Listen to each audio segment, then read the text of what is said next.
Holland का एक सियासतदान जो कि वहाँ का मेंबर ऑफ पार्लियामेंट भी है और ग्रीट विल्डर्स जो कि गुस्ताखी रसूल है, जिसके ख़िलाफ़ हम सब ने रैलियाँ निकाली और बंदा नाचीज़ ने हॉलैंड एम्बेसी तक मार्च किया।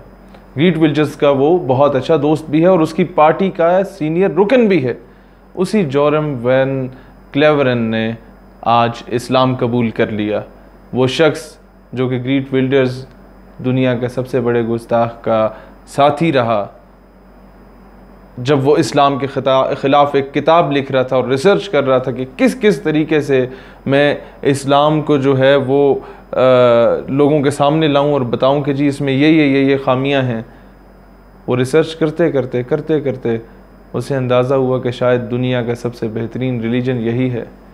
और उसका वो अंदाज़ा यकीन में तब बदला जब उसने अपने तमाम जहन के खलफशार जो थे उसको साइड पर रख के इस्लाम पर रिसर्च करना शुरू की। एक बात मैं बताना चाहता हूँ दुश्मनान इस्लाम को कि जितनी साजिशें इस्लाम के ख़िलाफ़ की जाती हैं बिलाखिर वो इस्लाम के लिए फ़ायदेमंद साबित होती हैं।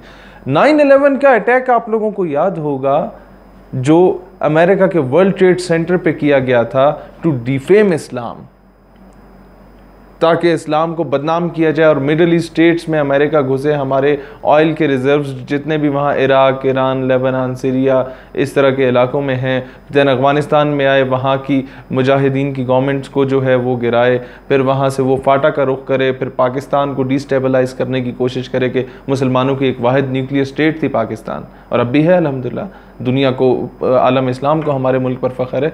बात यह है कि उस वक़्त ये 9/11 का अटैक किया गया इस्लाम को बदनाम करने के लिए। और आपको पता था उस वक़्त यूनाइटेड स्टेट्स ऑफ अमेरिका के मेजॉरिटी ऑफ द पीपल उनको इस्लाम के बारे में ABC भी नहीं पता होती थी। वो रिलीजन्स पे बिलीव ही नहीं करते थे, और अगर कोई किसी रिलीजन पे बिलीव करता है वो लादीन होते थे। अगर कोई बिलीव करता था या वो यहूदी होता था या वो ईसाई होता था। इस्लाम के बारे में किसी को नहीं पता था। वहाँ 9/11 का अटैक किया गया, इस्लाम को बदनाम करने की कोशिश की गई। लोगों ने कहा ये किस तरह का दहशतगर्दों का मज़हब है। ये बातें जब मीडिया पे होना शुरू हुई, लोगों ने कहा यार देखते हैं पता नहीं क्यों ये अजीब सा मज़हब है, दहशतगर्दी का दर्ज देता है, नाउज़ुबिल्लाह। इस तरह की बातें उनके जहन में आई। उन्होंने कहा चलो इसे स्टडी करते हैं और हम भी इसके ख़िलाफ़ अलम बुलंद करते हैं, आवाज़ बुलंद करते हैं। जब उन्होंने इस्लाम को रीड करना शुरू किया, उन्होंने कहा दुनिया में अगर कोई मज़हब है और बेहतरीन मज़हब है तो वो इस्लाम ही है। आपको पता है कि Islam is the fastest growing religion in the entire western countries, in the entire Europe. ये बात छुपाई जाती है। ये हमारे जो कल्चर पे वार कर रहे हैं और हमें जिस फहाशी और उरियानी की तरफ लेके जा रहे हैं। अल्लामा इकबाल रहमतुल्लाह अलैह ने पहले ही कह दिया था कि तुम्हारी तहजीब जो है वो अपने ही अफकार, अपने ही अंदाज, अपने ही किरदार से खुद ही खुदकुशी कर लेगी, और आज वो खुदकुशी कर रही है। बात यह है कि जितना ये इस्लाम के अगेंस्ट के जब लोगों ने देखा, उन्होंने कहा यार ये मुसलमानों ने दहशतगर्दी की, हम इनके ख़िलाफ़ निकलते हैं। और वही लोग बाद में जब उन्होंने इस्लाम को बदनाम करने के लिए इस्लाम को पढ़ना शुरू किया तो वो मुसलमान हो गए।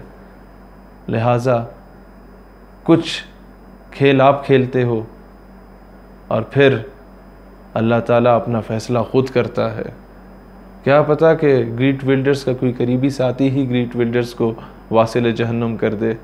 और जोरम वैन क्लेवरन जो कि मेंबर ऑफ द पार्लियामेंट है हॉलैंड का, जो कि ग्रीट विल्डर्स की पार्टी का सीनियर मेंबर है, जो इस्लाम के ख़िलाफ़ किताब लिख रहा था, वही शख्स अब how I had converted myself as a Muslim, मैं किस तरह मुसलमान हुआ, इस पर किताब लिखना शुरू हो चुका है। और उसकी किताब बहुत जल्द नशर होगी। इस्लाम हमेशा जिंदाबाद, पाकिस्तान पाइंदाबाद।